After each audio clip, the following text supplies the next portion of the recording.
Good morning, everybody. I'm going to read today from Proverbs chapter 3, verse 5 to 6, and in the Amplified Version.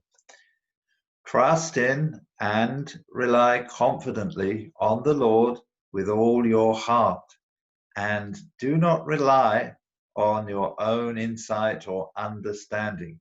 In all your ways, know and acknowledge and recognize Him, and He will make your paths straight and smooth, removing obstacles that block your way. So here's another story about Gertrude Chambers, as told to her daughter Kathleen. Kathleen was only 4 years old when her father died, but obviously her mother spoke often about her father to her. And this story shows how Mr. and Mrs. Chambers put the verses I've just read into practice.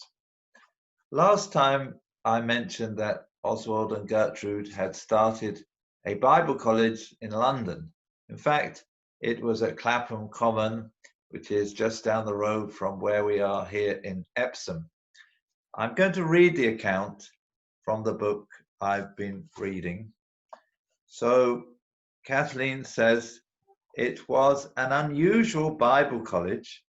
It was open to anybody and everybody who had a mind to come, and the only rule in the whole of the college was, please leave this room as you found it. One wonderful story my mother told me about the college was this. They had in the kitchen a man and his wife who had come to do the cooking.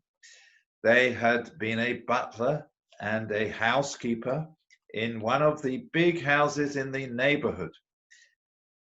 They had no job at the time, so they were both taken on as cook and sort of general manager of the college.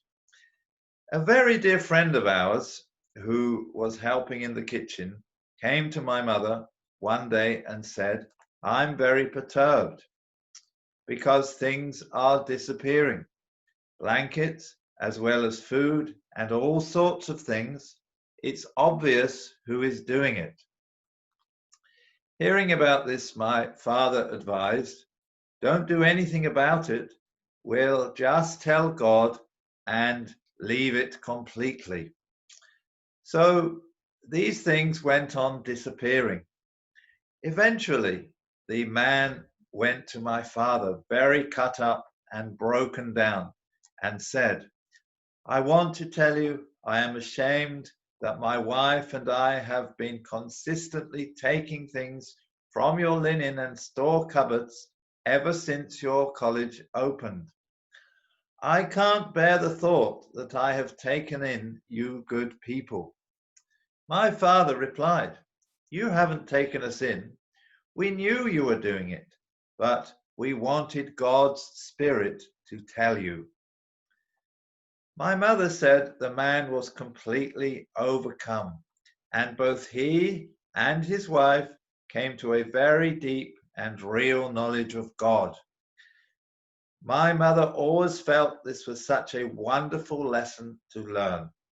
God can do something so much more effectively in His own way than if we step in clumsily and try to do something.